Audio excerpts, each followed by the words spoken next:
Os acidentes de trânsito representam a principal causa de morte de crianças de 1 a 14 anos de idade no Brasil. Desde setembro do ano passado, passou a ser obrigatório o uso das cadeirinhas para crianças com até 7 anos e meio de idade. A multa para quem não cumpre isso é gravíssima. São 7 pontos na carteira de motorista e a retenção do veículo. Será que o comportamento do brasileiro com relação ao trânsito costuma mudar somente quando existem leis e penalidades severas? Mande a sua opinião pelo nosso 0800 643 7555 ou pelo e-mail com a palavra @rtve.pr.gov.br. Fabiano, como é que está essa questão das cadeirinhas nesse final de ano aí e começo de ano que tem mais gente na estrada? Todo mundo respeitando? Realmente, nós tivemos uma grande adesão. Hoje, os pais usam a cadeirinha. É claro, era mais uma questão cultural que não era atentada, porque já é um equipamento que existe há décadas. Porém, a lei fez com que ela fosse usada. E realmente nós estamos tendo essa adesão, até mesmo porque, flagrados sem o equipamento, o motorista não segue viagem. Aquela que está com o filho solto, e nós estamos falando aí do personagem mais frágil dentro do veículo. É quem mais precisa de cuidados. Quantas vezes eu mesmo, quando trabalhava nas pistas, atendi acidentes onde a mãe tentava segurar a criança, não conseguia. Acabava causando ferimento maior ainda.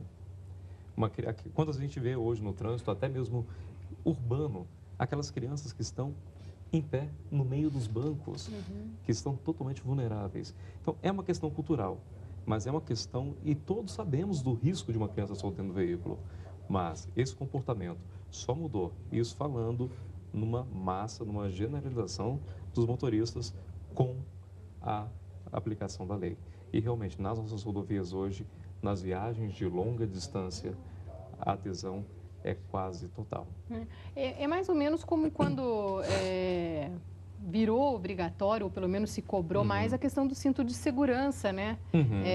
Eu já sou de uma época, não sei vocês, mas já de começar a dirigir já com essa obrigação, Sim. né? E quando a gente, se vocês voltarem no tempo, ninguém usava cinto de segurança antes, porque não era obrigatório ou porque faltava o costume? A obrigatoriedade do cinto, ela foi trazida, se eu não me engano, aí em 98.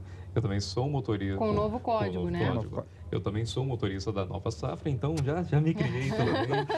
Nesse ligando costume, o carro, né? com o cinto, e sinto até incomodado se não estiver usando. Na verdade, a cidade de São Paulo foi pioneira, né? O prefeito era Paulo Maluf, na época, foi uma lei municipal, logo virou lei estadual, e aí, como uma onda se propagou, e hoje é normal. Porém, problemas da cultura brasileira, falando no nosso jeitinho, é normal no banco da frente. No banco de trás ainda existe uma resistência por conta de uma ignorância, né? Ignorância no bom e no mau sentido. E as pessoas não têm mesmo informação. Problema da educação, de políticas públicas para isso, enfim. Mas a ignorância da teimosia e de achar que, bom, aqui eu uso porque senão eu levo multa. Quer dizer, ele usa o instrumento correto para salvar vidas, para se proteger, pelo motivo errado. Né? E aí deixa o filho solto no banco de trás. E existe ainda o mito de que o cinto machuca mais. E isso com certeza não é verdade. A própria Sociedade Brasileira de Ortopedia e Traumatologia, que é a entidade que congrega os ortopedistas do Brasil, eles trazem programas exatamente do uso do cinto de segurança no banco de trás. Porque, obviamente, todos esses avanços na legislação a exigência do capacete, do cinto de segurança, da cadeirinha, eles, obviamente, trouxeram impactos aonde? Né? Na prevenção de acidentes e até de minimizar as lesões em decorrência dos acidentes. Mas observou-se que essa efetividade muitas vezes é relativa, pois você coloca teu cinto de segurança, mas de uma maneira equivocada. Para realmente... Como assim, equivocada, errada? Sim, equivocada. Por exemplo... põe assim por baixo. Põe por baixo, deixa o cinto, por exemplo... deixar o cinto frouxo sobre a pelve, sobre esses dois ossos aqui da sua bacia, pode, através de um acidente de uma velocidade um pouco mais rápida, mais veloz, causar realmente uma lesão. E muitas pessoas deixam o cinto frouxo. porque ele é Tem até aqueles incômodo. prendedores, né? Exato. Mas isso acontece com quem já dirige há mais tempo, não? Porque quem começou a dirigir depois de 98, Não, acho que tem uma resistência menor, mas não? até o ajuste do cinto é uma questão realmente que existe equipamento. Mas as pessoas realmente, muitas vezes, não usam ele Ou corretamente. burlam o equipamento. Burlam. Ou você passa o cinto e deixa por cima da barriga. O cinto é subabdominal. Exatamente. São nas cristas ilíacas. Exatamente. Que E você... algo que eu acho importante assim, salientar é que a pessoa que está atrás sem o cinto, muitas vezes ela pode matar as Sim, pessoas que estão com o cinto. Ela é Elas são projetada. Porque quando ela há a O colisão, o indivíduo sem o cinto, ele vai ser projetado dentro do veículo. Se ele não for lançado para fora através das janelas, dos vidros, ele vai ficar como uma bolinha num globo de sorteio, quicando para lá e para cá. E vai bater com... a cabeça é um órgão extremamente duro. E vai golpear as demais pessoas, além dela se bater nas paredes do carro, no teto, ela vai golpear as demais pessoas. E isso gera traumas muito sérios. Né? Inclusive, se a Fabíola me permite aqui, indicar para os telespectadores acessar o portal do trânsito, lá na seção de vídeos, portaldotrânsito.com.br vídeos, tem vários vídeos que ilustram muito bem, alguns de campanhas e programas educativos europeus premiadíssimos, né? Outros até cenas reais de câmeras que estavam dentro do veículo, mostrando ou quem estava sem cinto ou colocado inadequadamente, ou o condutor estava com cinto, mas a pessoa do lado não, ilustrando exatamente isso que você está falando. Eu queria apelar aqui, acho que vou ter a concordância de todos, que existem alguns elementos, algumas características da nossa cultura que patrocinam esse nosso descompromisso com a educação para o trânsito. E o principal deles, o Mark falou isso antes, eu lembrei, é a questão de percepção de risco. A mãe que coloca o filho no banco de trás, senta para dirigir, põe o cinto, e não se dá por conta que o filho solto lá atrás vai virar essa bolinha no globo, na analogia que você fez, não é porque ela está propositadamente, conscientemente botando em risco a vida do filho, porque talvez ela nem tenha consciência disso, ela não sabe, mas fundamentalmente ela não percebe onde está o perigo. Aliás, a questão de não perceber o risco está por trás de todos os acidentes de trabalho, de todos os acidentes de trânsito. Porque nessa de não dar nada, né, você pode, sob essa matriz, analisar quem está percebendo e o quanto está percebendo, onde estão os perigos. Você coloca isso para analisar os acidentes todos, de A a Z, de avião, a pé, tropeçou na rua, todos os acidentes automobilísticos, uma falta incrível de perceber que aquilo ali é perigoso. E aí sim, negligenciar, né? Todos os equipamentos e tecnologias que estão à disposição. Soma isso com uma má formação, com uma cultura distorcida. Não, mas o guarda nem vai ver. Não, mas eu uso só na frente porque daí o guarda vê, ele nem vai me parar e está tudo bem. Não perceber o risco é a saída, é o início assim, das né, desgraças. Celso? Todo mundo bebe um pouquinho e dirige, então, quer dizer, por que eu não? acredito que não dá nada. Por né? que eu não? E o mais Mas incrível... não só na questão da fiscalização, mas também disso que você falou, né? Dessa onipotência, assim... Principalmente com o jovem, né? Não que as pessoas mais maduras não tenham esses momentos de desligamento, né? Até tem uma curiosidade, eu falei antes da formação de condutores, quando você, no Brasil o processo é assim, você passa por um curso teórico, por um curso prático, faz as provas, isso depois de passar por uns exames de psicotécnico e exame médico, que é bem questionável, né? Tem aqui um profissional da medicina, pode talvez nos ajudar a elucidar um pouco mais isso. Psicológico, idem. E o psicológico também, inclusive, já vai com dicas, né? Vamos pedir para desenhar uma pessoa, daí faça assim, aí põe um chãozinho, né? É ridículo. Não é possível que nós não tenhamos inteligência, capacidade e compromisso com um assunto tão sério como é o trânsito. São 30 bilhões de reais por ano. São 50 mil vidas. Para mim é um pouquinho mais do que... E só para resumir, o fato de não percebermos que isso é importante, é perigoso, vai desde a pessoa que atravessa a rua sem olhar para os lados, até as pessoas que são responsáveis, que estão em posição de tomar alguma decisão para as políticas públicas, para as ações educativas, enfim, para os programas de formação, de preparo para o trânsito, para o cidadão comum, que afinal não tem. Por trás e na cabeça de todas elas está uma falta escandalosa, terrível, de não perceber o quanto há perigos no trânsito. O trânsito é muito perigoso e não deveria ser normal. Nós achamos que é normal morrer no trânsito. Como é que pode? 50 mil vidas por ano. Nós temos uma guerra silenciosa, sem dúvida alguma. Tanto é, nós estamos agora na década para o trânsito. Sim, pela ONU. Então, 2011 e 2020. 2020, nós vamos ter aí, acredito eu, espero que consigamos esses avanços na questão de educação para o trânsito, nas questões de engenharia, principalmente. No Brasil, teremos aí o airbag como equipamento obrigatório a partir de 2014 e, sem dúvida alguma, vai trazer um lucro muito grande. Mas uma coisa a gente tem que pensar. Lucro para quem?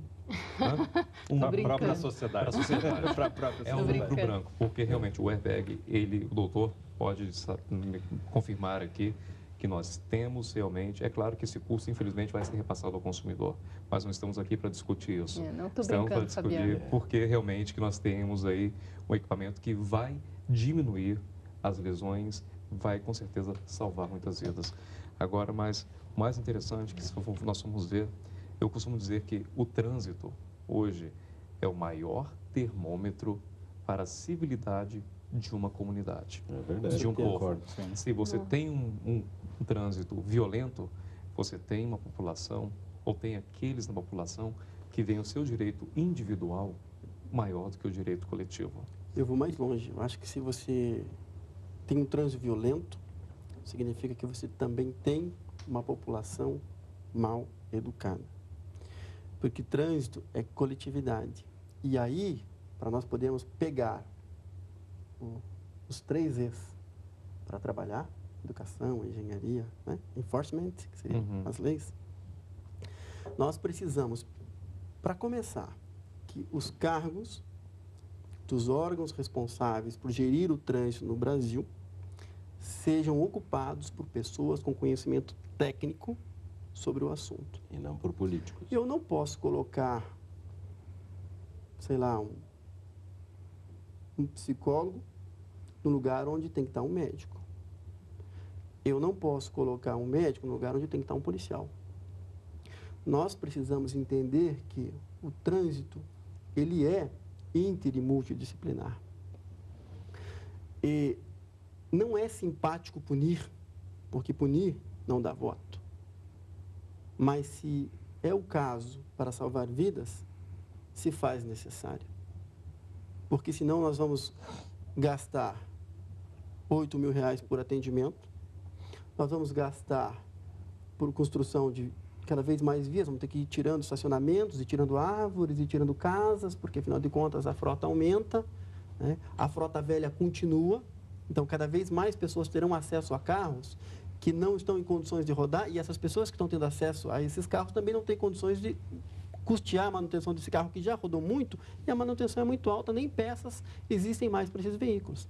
Então nós vamos ter uma frota velha na mão de pessoas que não estão bem preparadas, porque não tiveram uma boa formação para dirigir, e isso eu falo de todos os motoristas brasileiros, né? Rodando, causando acidentes, causando transtornos e gerando o que nós estamos vendo aqui, que é uma verdadeira guerra urbana. Então, ou o governo federal, né, assume o trânsito com algo sério, criando até uma secretaria, um ministério específico para gerir isso, e passamos a olhar o trânsito como uma das prioridades do país, com um programa de longo prazo, pensando o trânsito para as próximas décadas, porque a Alemanha, por exemplo, a Alemanha hoje ela tem um trânsito maravilhoso e ela já está pensando nos problemas que ela pode vir a ter, que é o Advanced, que é o projeto 21, que é ligando lá o Stuttgart com o resto da Europa e melhorando a mobilidade dentro da Alemanha. Não para os carros, mas para os transportes de massa. Que hoje, quando se fala em trânsito, nós pensamos na mobilidade para as máquinas. Mas, na verdade, quem tem que se mover são as pessoas. Nós falamos aqui de trânsito, não falamos, por exemplo, das bicicletas, que a frota no Brasil passa uns 50 milhões, 7,4 das viagens feitas dentro do país são feitas por bicicletas. Pedestres, ciclistas e motociclistas são preferencialmente as vítimas fatais ou com lesões incapacitantes, modo de mortalidade. dos quais o motociclista realmente dispara nas estatísticas. Sim, mas se você considerar que a bicicleta é um veículo da classe que não dirige, não tem condições de ter uma moto, ou daquele que tem a consciência ecológica para uma mobilidade sustentável, eles são as vítimas preferenciais. Nós batemos na questão da engenharia, porque hoje nós praticamente, as nossas rodovias, por exemplo, poucas são humanizadas, poucas oferecem, elas foram feitas para as máquinas, Sim. para o deslocamento de máquinas. E hoje que nós vemos o quê? As rodovias historicamente trouxeram progresso ao Brasil. E cidades cresceram no entorno das rodovias. E isso acabou trazendo o quê? Um choque, onde você tem o ciclista, você tem o pedestre, você tem o veículo de trânsito local e o veículo de longa distância. Tudo isso se mistura, muitas vezes, sem uma estrutura adequada. E nós precisamos de transporte para carregar nossas cargas. Pode ser para o mar, para o rio, temos condições de fazer isso. Não precisa tantos caminhões assim rodando nas rodovias. Mas por causa de uma política voltada para o petróleo, voltada para a indústria automobilística, não se pensa nas pessoas. Então, para que nós possamos mudar a realidade do nosso país, para que nós tenhamos um trânsito mais humanizado, um trabalho mais ameno para o policial rodoviário, porque tudo é a culpa da polícia, não fiscalizou. A culpa é do cidadão. Nós só juntamos pedaços. O trânsito é feito pela coletividade. Hoje que nós falamos aí, realmente, 90%, para falar a verdade, está um pouco mais, quase 93% dos acidentes são causados por falha humana, pela imprudência, pela negligência ou pela imperícia. Até o Celso estava falando sobre a questão da formação. Os nossos acidentes hoje, eles entram em duas faixas. Mais de 50% dos acidentes nas rodovias federais estão com aquele motorista que tem entre 1 e 5 anos de carteira, porque o motorista, muitas vezes, que tem só a permissão, ele não vai para a rodovia, ele ainda tem medo. Então, a partir de 1 ano até os 5 anos de carteira, esse é o motorista que ainda não foi bem preparado, é aquele motorista que se expõe ao risco, e depois nós vamos lá para aquele motorista com mais de 20 anos de carteira. Seguro de si. Aquele que é seguro de si, ele tem uma confiança no seu conhecimento da rodovia, porque muitas vezes é trechos que já são conhecidos, ele tem conhecimento, ele tem confiança no seu veículo e superestima a sua capacidade de dirigir. E esse motorista são os que mais se envolvem. Um outro dado interessante é que em 80% dos acidentes que são atendidos acontecem com quem nunca se acidentou.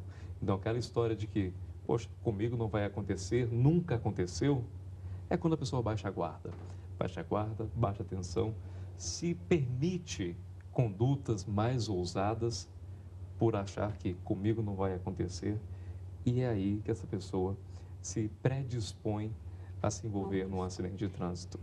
Eu preciso chamar o intervalo, a gente já continua. Hoje o tema do programa é por que acontecem tantos acidentes de trânsito no Brasil.